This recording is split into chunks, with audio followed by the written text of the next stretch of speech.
Selamat datang di channel Alur Donghua. Sebelum menonton, silahkan subscribe, biar Mimin tambah semangat update-nya. Setelah lama berada di dalam Hidden Fortune Room, Hanli akhirnya memutuskan untuk memasukkan Weeping Soul Beast ke dalam kantong penyimpanan, saat masih berada di dalam gelembung emas. Kemudian, dia berjalan keluar dan mengecilkan kamar keberuntungan tersembunyi kembali ke ukuran aslinya. Setelah dia kembali ke aula utama, dia mengembalikan kamar ke wanita parubaya sebelum menuju ke alun-alun. Pada saat itu, hari sudah sore dan jumlah kultivator tinggal setengahnya. Mereka semua menuju ke sebuah bangunan batu, untuk berpartisipasi dalam pelelangan. Dia bergerak untuk bergabung dengan mereka.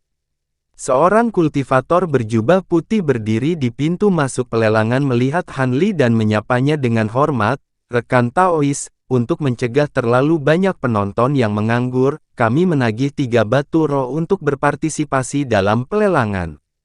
Hanli tersenyum dan menempelkan tangannya ke kantong penyimpanan sebelum menyerahkan 3 batu roh kepada kultivator berjubah putih. Kultivator balas tersenyum dan memberinya piring batu giok seukuran telapak tangan, mengizinkannya masuk. Hanli melirik pelat giok saat berjalan melewati pintu masuk gedung dan melihat bahwa itu telah mengukir 243 dalam huruf perak. Selain itu, tidak ada hal lain yang luar biasa. Setelah berjalan melalui lorong sepanjang 60 meter, dia menemukan 4 kultivator yang menjaga pintu yang bersinar cahaya putih. Ketika mereka melihat Hanli tiba, mereka semua diam-diam memeriksanya dengan wajah tanpa ekspresi.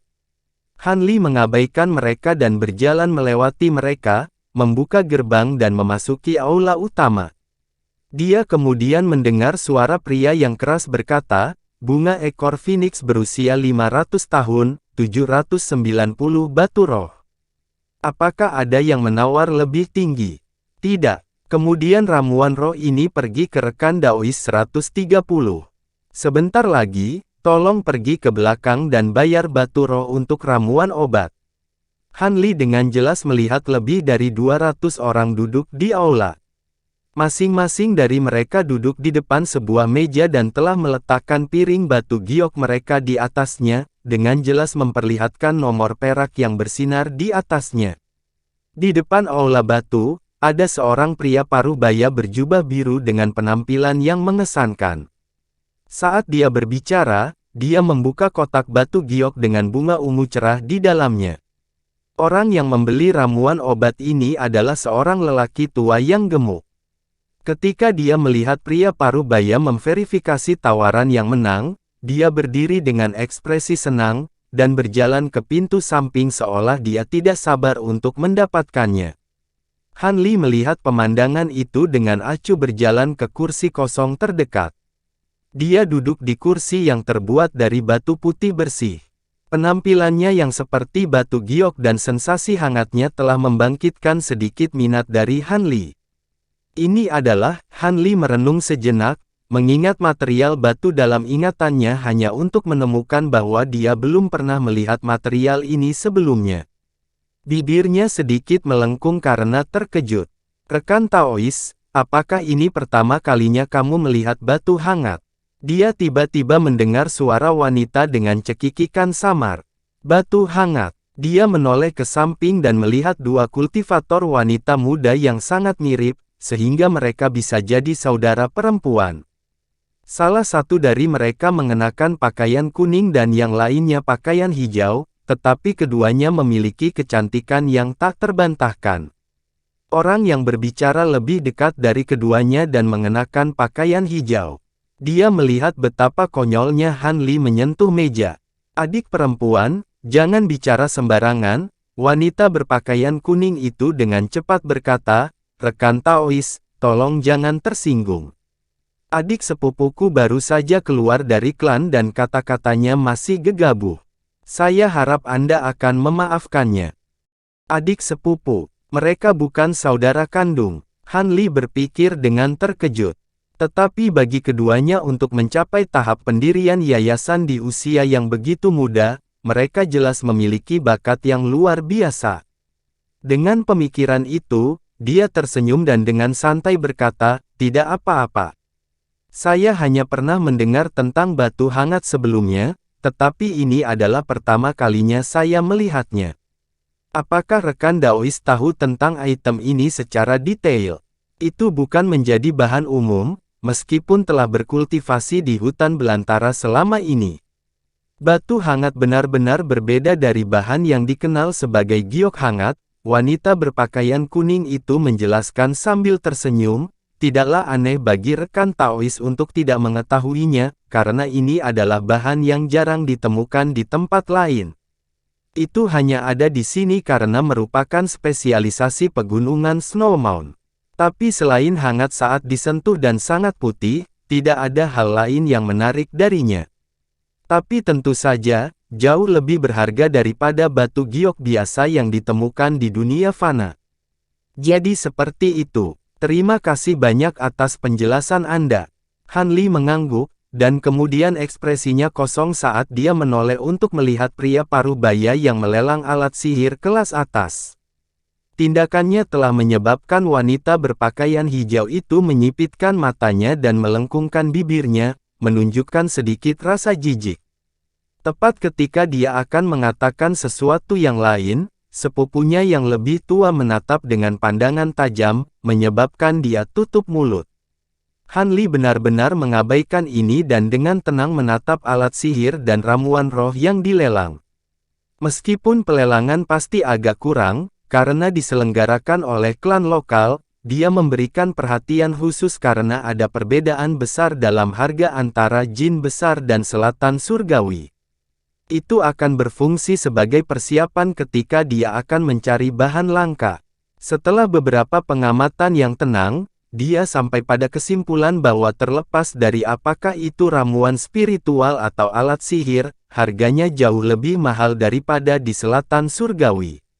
Item yang lebih langka sangat mahal. Setelah beberapa pemikiran, dia menyadari bahwa meskipun jin besar lebih dari 10 kali lebih besar dari selatan surgawi, mereka menarik lebih banyak kultivator, mengingat warisan kultivasi mereka yang lengkap. Hal ini menyebabkan kurangnya alat sihir dan obat-obatan dibandingkan dengan surgawi selatan.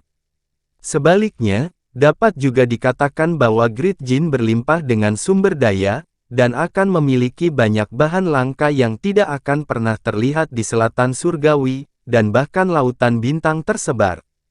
Dalam pelelangan ini saja, ada beberapa obat dan bahan alat yang tidak dia ketahui. Ini sangat menyenangkan Han Li.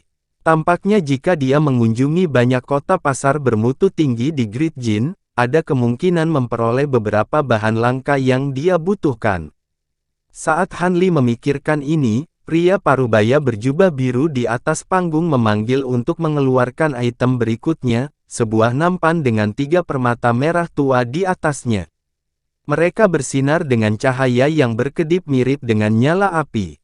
Itu agak menarik. 3 kristal api, pria parubaya itu mengumumkan sambil tersenyum, bahan yang ideal untuk menyempurnakan alat sihir atribut api kelas atas.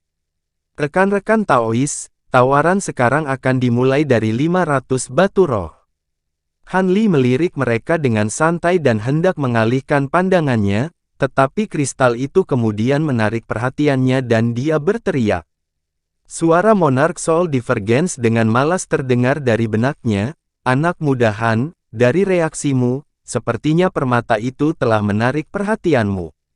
Permata, sepertinya ada kalanya senior pun bisa salah.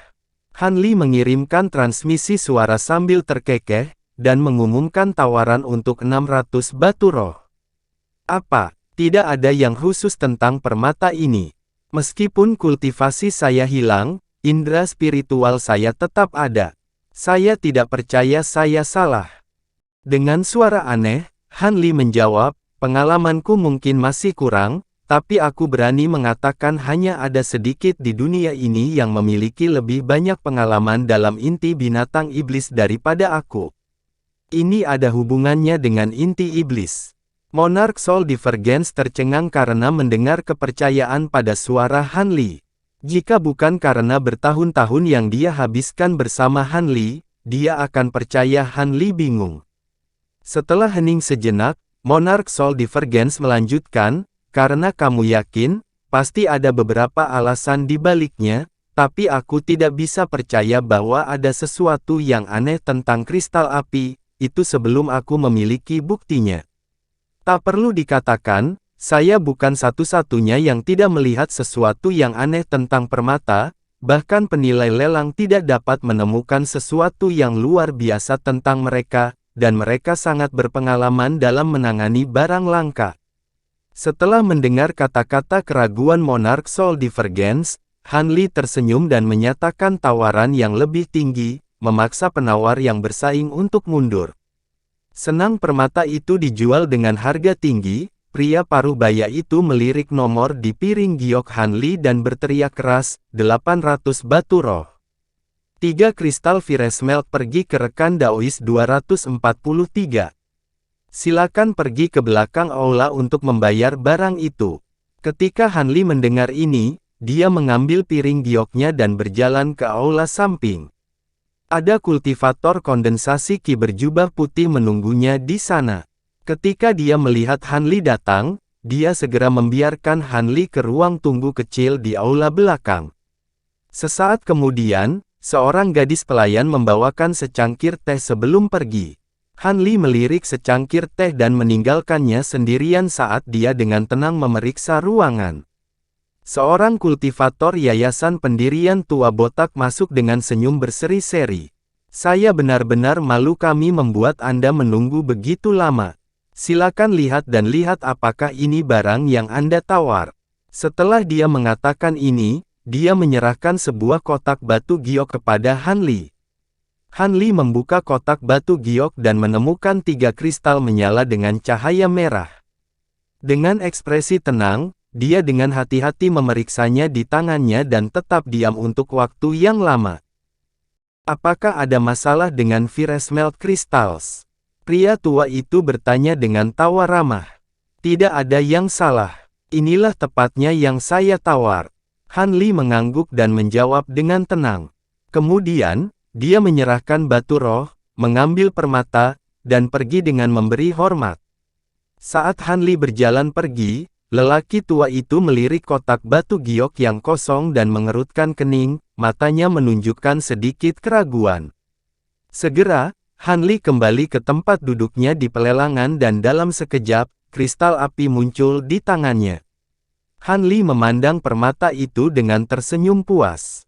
Wanita berpakaian hijau di sebelah Han Li melihat ekspresinya dan berkata, rekan Taois pasti cukup kaya untuk menghabiskan 800 batu roh pada 3 kristal api. Setelah menatap wanita itu, Han Li menjawab, benar. Saya sudah lama ingin membeli kristal itu. Mampu membeli ini membuat perjalanan ini sangat berharga. Ketika wanita berjubah hijau itu melihat kilatan di mata Han Li, hatinya bergetar dan dia tiba-tiba tidak bisa berkata apa-apa lagi. Wanita berjubah kuning di sisinya melihat ini dan ekspresinya berubah seolah dia merasakan sesuatu. Dia juga tidak mengatakan apa-apa.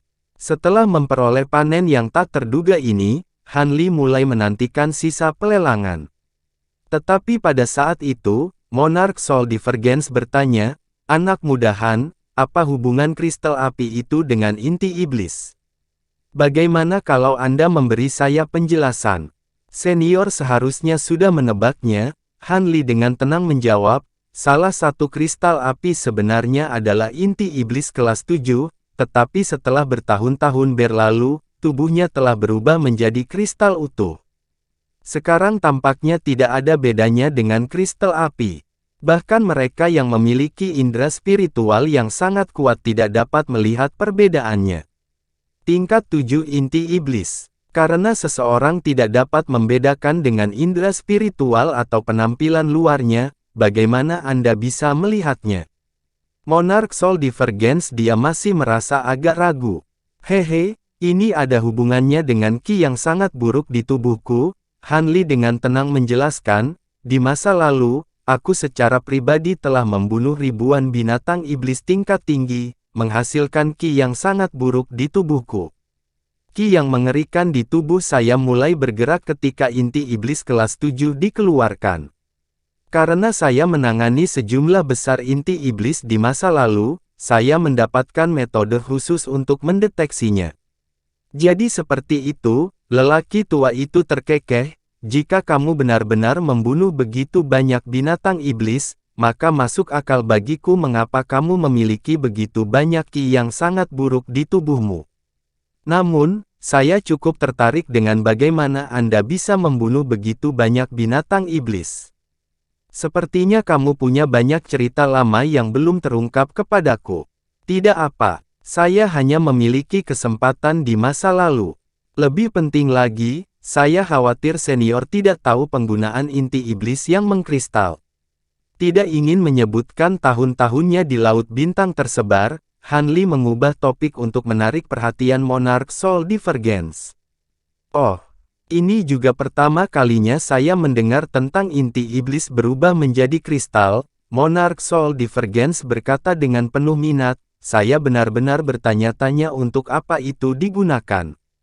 Inti iblis yang mengkristal tidak dapat lagi dianggap sebagai inti iblis sejati, kata Han Li sambil mengelus dagunya, jika digunakan untuk ramuan pil, itu akan berubah menjadi racun yang akan membunuh kultivator yang meminumnya. Bahan ini merupakan bahan yang cocok untuk memurnikan jarum terbang. Dikatakan bahwa ketika jarum terbang jika dibuat darinya, kecepatan jarum akan sangat cepat sehingga akan langsung menyerang musuh setelah dilepaskan, dan yang paling menakutkan adalah jarum terbang yang dibuat dari bahan ini akan menjadi hampir tidak terlihat saat dalam penerbangan. Memungkinkannya menjadi senjata yang cocok untuk serangan diam-diam. Namun, karena sangat sulit untuk membuat inti iblis yang mengkristal, dan hanya ada sedikit kultivator yang dapat mengenalinya sehingga jarang ditemukan. Jika bukan karena ki saya yang mengerikan. Kebetulan, Han Li pernah membaca slip giok yang mencatat metode penyempurnaan untuk jarum terbang yang dibuat dari inti iblis. Ketika dia membunuh Master Zenith Yin di Laut Bintang yang tersebar, dia telah melihat slip batu giok ini karena ketertarikan dan baru mengingatnya setelah dia mendapatkan inti iblis yang mengkristal. Saya belum pernah mendengar tentang ini sebelumnya. Sepertinya ada banyak hal aneh di dunia ini. Saya khawatir tidak ada kultivator yang telah menjelajahi semua wilayah dunia fana. Menurut apa yang saya ketahui, setidaknya ada 6 dunia kultivasi lain selain selatan surgawi kita. Ada beberapa yang bisa dijelajahi dengan aman dan ada yang berbahaya untuk dimasuki. Selama hidup saya mengunjungi 2 daerah lain selain Great Jin. Karena umur saya yang semakin berkurang, saya kembali ke selatan surgawi, dan dengan putus asa meneliti teknik untuk memperpanjang hidup saya. Nada suara Monarch Soul Divergence menjadi lesu. Senior tidak perlu begitu sedih. Siklus kematian sama-sama dialami oleh semua orang. Bahkan jika Anda naik ke alam roh, Anda belum tentu dibebaskan dari belenggu umur Anda, dan hanya memasuki dunia yang penuh dengan keabadian. Tetapi sangat sulit bagi manusia fana seperti kita untuk naik ke alam roh. Hanya ada beberapa orang yang berhasil melakukannya sejak zaman kuno. Han Li menghibur. Hehe, aku masih tidak mau menyerah. Saya selalu percaya bahwa saya benar-benar yang terbaik di dunia dalam hal bakat dan kecerdasan kultivasi, tetapi pada akhirnya, jiwa saya terperangkap dalam tubuh boneka, dan saya hanya memperlambat kematian saya. Jika kesempatan lain diberikan kepada saya pasti akan memasuki tahap transformasi dewa tanpa terlalu banyak kesulitan. Monarch Soul Divergence bergumam dengan penyesalan dan suaranya berangsur-angsur menjadi lebih lembut. Ketika Han Li mendengar ini, dia merasakan jejak kesedihan jauh di lubuk hatinya. Di masa lalu, dia mendirikan sebuah sekte di Far West dan tidak ada satupun di selatan surgawi yang bisa menjadi tandingannya. Dia bahkan lebih termasyhur dari Han Li dan tak tertandingi. Tapi dia tidak pernah bisa memasuki tahap transformasi dewa. Akhir hidupnya yang menyedihkan ini sangat membebani hati Han Li. Keadaan Monarch Soul Divergence saat ini sangat mungkin Han Li terjadi pada dirinya. Dengan pemikiran itu, ekspresi Han Li berubah suram dan dia tidak mengatakan apa-apa lagi. Lelang berjalan seperti biasa dan barang-barang menjadi semakin berharga, tetapi tidak ada yang menarik minat Han Li. Ketika pelelangan menawar harta dan pil ajaib terakhir, Han Li kehilangan kesabarannya dan segera meninggalkan pelelangan, menarik tatapan aneh dari dua wanita yang duduk di sampingnya. Setelah dia pergi, dia tidak memperhatikan stan lain dan meninggalkan alun-alun, perlahan-lahan berkeliaran di sekitar beberapa bangunan. Ketika dia melewati para kultivator asing, dan beberapa murid dari 3 klan bangsawan, dia juga tidak terlalu memperhatikan mereka. Dengan langkah lambat dan mantap, dia secara bertahap berjalan ke daerah yang jauh lebih terpencil. Setelah beberapa waktu, Han Li berhenti dan melihat ke samping. Dia sekarang berada di depan sebuah bangunan dengan seorang kultivator pendirian yayasan berjubah putih berdiri di dalamnya. Kultivator melihat sekeliling seolah sedang menunggu seseorang. Dengan wajah tanpa ekspresi, Han Li dengan cepat menyapu indera spiritual di sekelilingnya, dan menemukan bahwa tidak ada kultivator lain di dekatnya, juga tidak ada batasan yang kuat. Kultivator terdekat berada lebih dari 300 meter jauhnya dan tidak akan memperhatikan daerah ini. Akibatnya, dia mendekati pembudidaya yang berdiri di dalam gedung. Pria bertampang galak itu terkejut dengan penampilan Han Li dan bertanya, apakah rekan Daois punya urusan di sini? Ketika Han Li mendekatinya, dia tersenyum dan berkata, apakah kamu seorang kultivator klan Kong? Pria besar itu mengukur Han Li dan melihat bahwa dia memiliki berbagai kantong di pinggangnya. Karena dia tampaknya bukan seorang kultivator liar, pria besar itu dengan sopan menjawab, benar. Saya adalah petugas urusan luar klan Kong. Apakah rekan Taois? Saya memiliki beberapa hal yang harus saya bicarakan dengan ketua klan Anda. Apakah Anda pikir Anda bisa memberitahu dia? Han Li bertanya dengan nada bersahabat. Lihat Master Klan, saya khawatir itu tidak mungkin, pria besar itu berkata dengan cemberut, Master Klan kami saat ini sedang menangani urusan penting. Dia tidak bisa begitu saja melihat orang asing. Jika itu penting, Anda sebaiknya memberitahu saya terlebih dahulu. Dengan tampilan ragu-ragu yang disengaja, Han Li kemudian berkata, baiklah. Tepat ketika saya meninggalkan aula lelang, saya menemukan bahwa ada barang yang bermasalah. Saya ingin membicarakannya dengan ketua klan Anda. Ruang lelang, ada yang salah dengan barangmu. Ekspresi pria besar itu tiba-tiba membeku dan dia berkata, jika itu masalahnya, Anda harus membicarakan masalah ini dengan rekan Daois di balai lelang. Itu bukanlah sesuatu yang bisa diselesaikan oleh balai lelang. Anda akan melihat begitu saya menunjukkan item itu kepada Anda. Han Li menghela nafas dan kemudian menyentuh kantong di pinggangnya. Ketika pria besar itu melihat tindakan Han Li, pengalamannya selama bertahun-tahun menyebabkan dia tanpa sadar meletakkan telapak tangannya di pinggangnya, tetapi ketika Han Li membalik tangannya, dia mengeluarkan permata merah yang bersinar dan menyerahkannya kepada pria besar itu. Kecurigaan pria besar itu menghilang dan tubuhnya rileks. Dengan nada bingung, dia berkata, bukankah ini permata Viresmelt? Mengapa Anda perlu menemui ketua klan mengenai hal ini? Saat dia berbicara dan mengulurkan tangan untuk mengambil permata itu, gumpalan api biru tiba-tiba keluar dari batu. Pada jarak sedekat itu, pria besar itu tidak bisa mengelak dan saat dia hendak berteriak, kepalanya membeku dan rasa dingin menjalari tubuhnya. Pada saat berikutnya, tubuhnya disegel dalam lapisan es dan dia tidak bisa bergerak sedikit pun. Han Li menyapu gelombang cahaya biru dari lengan bajunya, membungkus pria yang membeku di dalamnya dan membawanya jauh ke dalam gedung. Dia kemudian memasuki gedung dengan kabur.